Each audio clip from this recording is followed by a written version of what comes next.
Doctor Tahir 8615 code کے تیسرے lecture کے ساتھ حاضر ہوں۔ آج ہم اپنے اس لیکچر کے اندر need and scope of management discuss کریں گے۔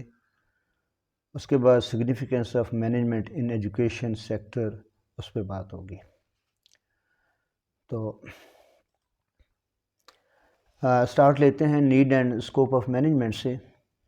تو اس میں سب سے پہلے جو ہے کہ it helps in achieving group goals. Organization goals جو ہیں ان کو اچیو کرنے کے لیے جو ہمارے ریسورسز ہیں، ہیومن اینڈ فزیکل ریسورسز، یا جن کو ہم آسان لفظوں میں مین، مٹیریل اور منی کہتے ہیں، ان کو اس طریقے سے آرگنائز کیا جائے کہ ہم اپنے جو الٹیمیٹ گول ہیں آرگنائزیشن کے وہ اچیو کر سکیں۔ اب دیکھیں، یہ انگریڈینٹس جو ہیں گول اچیو کرنے کے لیے یہ ہر آدمی کو اویلیبل ہوتے ہیں، لیکن ہر آدمی نے اپنی مینیجریل صلاحیتیں کی بنیاد پر ان کی یوٹیلائزیشن کو اپٹیمم بنا کے میکسیمم بینیفٹ حاصل کرنے ہوتے ہیں، جو کہ آرگنائزیشن کے مین گول ہوتے ہیں۔ اس کے بعد سیکنڈ پہ ہے کہ اپٹیمم یوٹیلائزیشن آف ریسورسز، اور تھرڈ پہ ہے ریڈیوسز کاسٹ۔ یہ انٹر لنکڈ ہیں دونوں، کیونکہ مینیجرز کا کام جو ہے وہ ایفیشنسی بھی ہوتا ہے اور افیکٹونیس بھی ہوتا ہے۔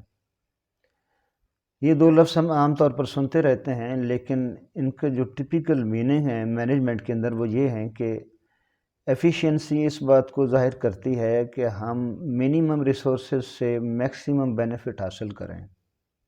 اسے کہتے ہیں ایفیشنسی، جس کو ہم سادہ لفظوں میں بچت کہہ لیں۔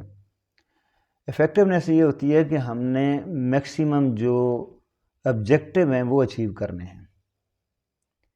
اب دونوں کو اگر ملائیں تو یہ بنتا ہے کہ ہم اپنی آرگنائزیشن کے میکسیمم آبجیکٹیو کو منیمم ریسورسز کے ساتھ اگر اچیو کر لیں تو وہ ایک افیکٹو اور ایفیشینٹ مینجمنٹ کہلاتی ہے۔ اور اس میں جو سیکنڈ پوائنٹ تھا ہماری سلائیڈ پر کہ آپٹیمم یوٹیلائزیشن آف ریسورسز، اس کا مطلب آپ کو سمجھ آ گیا۔ جو تھرڈ ہے ریڈیوسز کاسٹ۔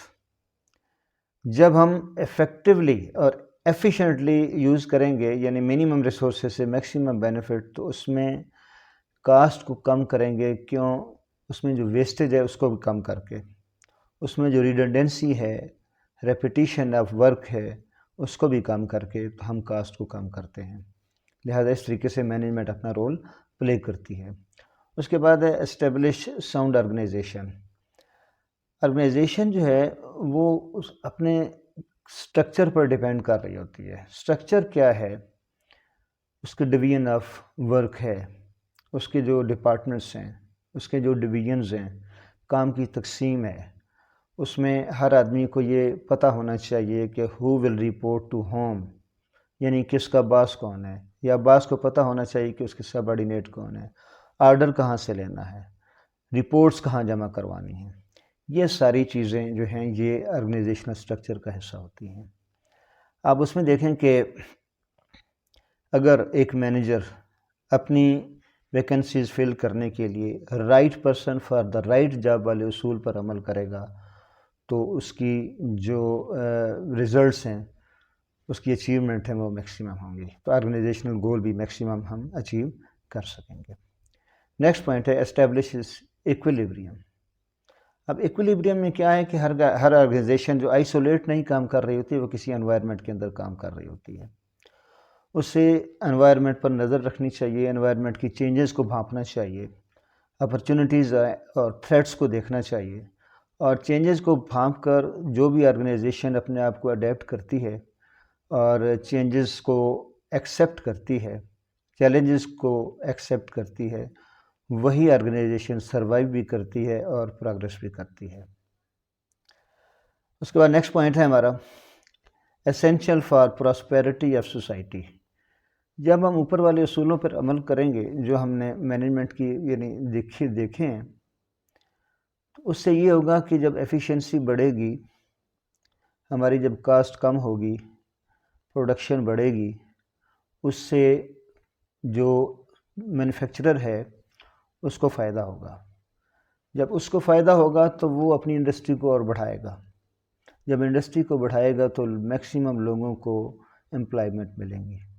جب انڈسٹری فلرش کرتی ہے تو جو اس کے امپلائیز ہوتے ہیں ان کی بھی انکم بڑھتی ہے. جب ان کی انکم بڑھے گی تو ان کی جو پرچیزنگ پاور ہے وہ بھی بڑھے گی. جب پرچیزنگ پاور بڑھے گی تو وہ فردر چیزیں خریدیں گے تو انڈسٹری بھی بڑھے گی. تو اس طریقے سے پوری جو سوسائٹی ہے اس کا جو اوور آل یعنی سینیریو ہے اس میں پراسپیرٹی جو ہے وہ جنم لیتی ہے.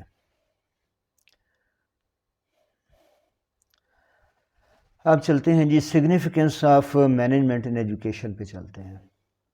اب اس میں دیکھیں سب سے پہلا پوائنٹ ہے کہ واٹ از ایجوکیشنل مینجمنٹ. تو educational management is just a field of study and practice that is related to educational organization educational institutions. Educational management جو ہے وہ ٹوٹلی ایجوکیشنل ایکٹیویٹیز کو مینیج کرنا ہے. اس کے بعد ہے کہ management is directed at the achievement of certain educational objectives. اس کا مطلب یہ ہے کہ ایجوکیشنل سیکٹر کے اندر ہمارے جتنے گولز ہوتے ہیں جتنے آبجیکٹیوز ہوتے ہیں وہ سارے اسکول لیول پہ آرگنائزیشن لیول پہ ڈیولپ نہیں ہوتے. میں اس کو دو حصوں میں تقسیم کروں گا، ایجوکیشنل سیکٹر اور private sector and public sector. Private sector میں کوئی نہ کوئی ایگزیکٹو باڈی ہوگی ان اداروں کی، تعلیمی اداروں کی، جو آبجیکٹیو سیٹ کرتی ہے اور پھر اس کو کنوے کرتی ہے اپنے سکولز کو یا چین آف سکولز کو. وہ پھر جو ہیڈز ہوتے ہیں ان کے پرنسپل ہوں، ہیڈ ماسٹر ہوں، جو بھی نامنکلیچر استعمال ہو رہا ہے وہ پھر ان گولز کو اچیو کرنے کی کوشش کرتے ہیں. اور اگر گورنمنٹ سیکٹر کی مثال لی جائے تو ہائر اتھارٹیز پالیسیز بناتی ہیں، وہ کنوے کرتی ہیں اسکولوں کو، اسکول اس کے مطابق کام کر رہے ہوتے ہیں. تو اوورآل دیکھا جائے تو سارے جو گولز اور آبجیکٹیو ہیں وہ اسکول لیول پہ ڈیولپ نہیں ہوتے بلکہ ہائر لیول پہ ڈیولپ ہوتے ہیں، پھر کنوے کیے جاتے ہیں. اور بعض اوقات کنفیوژن بھی آتی ہیں، کنٹراڈکشنز بھی آتی ہیں. اور اگر ان گولز کو مزید بہتر بنانا ہو تو اگر یہ فیڈ بیک لے لیں یا مطلب اسکولوں سے ان سے تھوڑا سا پارٹیسپیشن کروا لیں گول سیٹنگ میں تو اس معاملے میں اور بہتری ہو سکتی ہے. اس کے بعد جو نیکسٹ پوائنٹ ہے کہ all aims or targets are not appropriate. Exactly ایسے ہی ہے کہ گول جب سیٹ ہوتے ہیں اسکول سے باہر اپر لیول پہ تو وہ تمام گولز ہو سکتا ہے وہ ون ڈائریکشنل نہ ہوں. میں دونوں سینیریوز کی بات کروں گا، بزنس سینیریو کی بھی بات کروں گا یعنی مینوفیکچرنگ سیکٹر کی بھی بات کروں گا اور سروسز میں ایجوکیشن سیکٹر کی بھی بات کروں گا. مینوفیکچرنگ سیکٹر میں اب دیکھیں کہ بعض اوقات ہمیں یعنی یہ ٹارگٹ ملتا ہے کہ چیز کی کوالٹی اچھی ہو مگر پرائس کم ہو.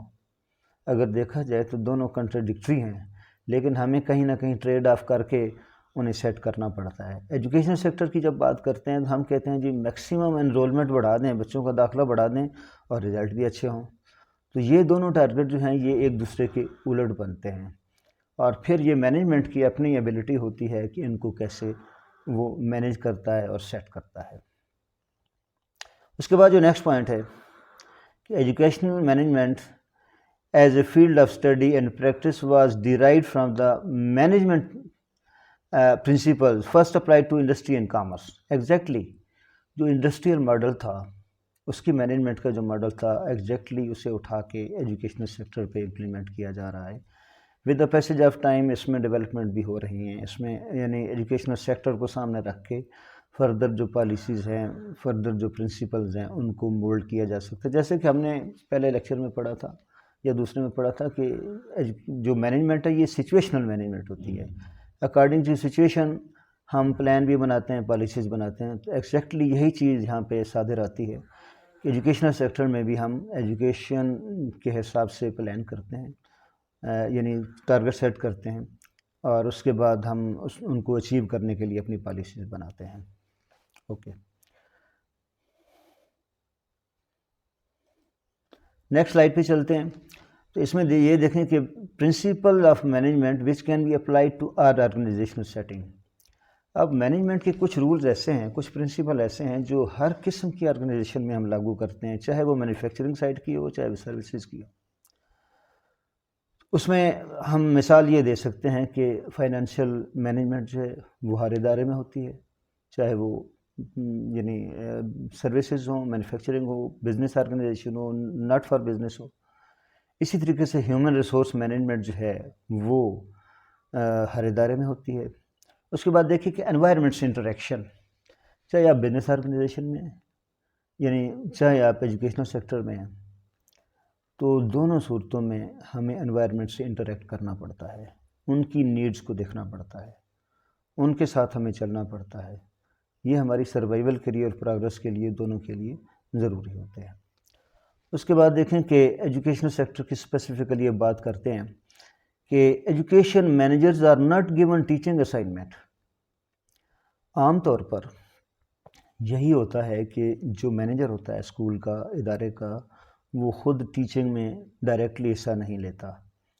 یہ بات میں جنرلائز نہیں کر رہا، پرائیویٹ سیکٹر میں یہ کافی حد تک یہ صادر ہے۔ گورنمنٹ سیکٹر میں گورنمنٹ کے جو اسکول ایجوکیشن ڈپارٹمنٹ ہیں، ان کو تو اسپیشل ہدایات ہیں کہ جو پرنسپل ہے وہ خود بھی پر ویک 12 سے 18 کلاسز پڑھا رہا ہے، تو یہ ایز پر نیڈ اسے یہ کام کرنے بھی پڑتے ہیں۔ جہاں پہ اسٹاف کی شارٹیج ہوتی ہے وہاں پہ پڑھانا پڑتا ہے، لیکن اوورآل جو سینیریو ہے کہ جو مینیجر ہوتا ہے وہ زیادہ تر ڈائریکٹلی ٹیچنگ میں خود حصہ نہیں لیتا، یا اسے ٹیچنگ اسائنمنٹ نہیں دی جاتی۔ اب ٹیچنگ اسائنمنٹ تو نہیں دی جاتی، لیکن اس نے پورے اوورآل اسکول کو مینیج کرنا ہوتا ہے۔ اب دیکھیں جو نیکسٹ ہمارا پوائنٹ ہے کہ handling teaching salaries, maintenance of school buildings, equipment and grounds to make the job easier for the teaching staff for handling the school problem and affairs alike۔ اب دیکھیں بڑی سیدھی سی بات ہے، ایک پرنسپل ہے، ہیڈ آف دا اسکول ہے، اسے اسکول کے تمام معاملات مینیج کرنے ہوتے ہیں، اور اس کا جو بیسک کام ہے وہ یہ ہے کہ اس ٹیچنگ پروسیس کو فیسیلیٹیٹ کرنا، اس کو ایکسپیڈائٹ کروانا، اس کو مینیج کرنا، اس کو ایفیشینٹلی دیکھنا، اس کو یعنی رزلٹ اورینٹڈ بنانا، یہ اس کا بنیادی کام ہے۔ اور اس کے لیے تمام ریسورسز جو ہیں، financial resources, human resources, informational resources, ان سب کا بندوبست کرنا جو ہے وہ اسکول کے مینیجر کا کام ہے یا ادارے کے مینیجرز کا کام ہوتا ہے۔ اس کے علاوہ انوائرمنٹ کے ساتھ انٹریکٹ کرنا، پیرنٹس کے ساتھ انٹریکٹ کرنا، یہ بھی اس کی ذمہ داری ہوتی ہے۔ باہر کی جتنی انفارمیشن ہے ان کو ریسیو کرنا، ان کو یعنی پرووائڈ کرنا، ان کے ساتھ مکمل یعنی کہہ لیں کہ ہارمونائز کرنا، یہ اس کا کام ہوتا ہے۔ تو لاسٹ میں ہم دیکھتے ہیں اس لیکچر کے کہ intellectual well being versus overall well being. تو جو ہمارا ٹیچنگ کا شعبہ ہوتا ہے، پروفیسر ہیں، لیکچرر ہیں، اسسٹنٹ پروفیسر ہیں، ٹیچر، اسکول ٹیچر ہیں، ان کا کام ٹیچنگ ہے، اور یہ انٹلیکچوئل ویل بینگ کے ذمہ دار ہوتے ہیں۔ جبکہ ایجوکیشنل مینیجر جو ہے یہ اوورآل ویل بینگ کا ذمہ دار ہوتا ہے، یہ بچوں کی بہتری بھی چاہتا ہے، اساتذہ کی بہتری بھی چاہتا ہے، اور پورے انوائرمنٹ کی بھی بہتری، سوسائٹی کی بھی بہتری چاہتا ہے۔ اس سینس میں ہم کہتے ہیں کہ جو ٹیچنگ ہے وہ صرف انٹلیکچوئل ویل بینگ کا ذمہ دار ہے، جبکہ مینیجر جو ہے، ایجوکیشنل مینیجر جو ہے، پرنسپل ہو، ہیڈ ماسٹر ہو، وائس چانسلر ہو، وہ اوورآل ویل بینگ کا ذمہ دار ہوتا ہے۔ تو آج کے لیکچر کا اختتام ہوتا ہے، انشاءاللہ بقیہ نیکسٹ لیکچر کے اندر۔ Thank you very much.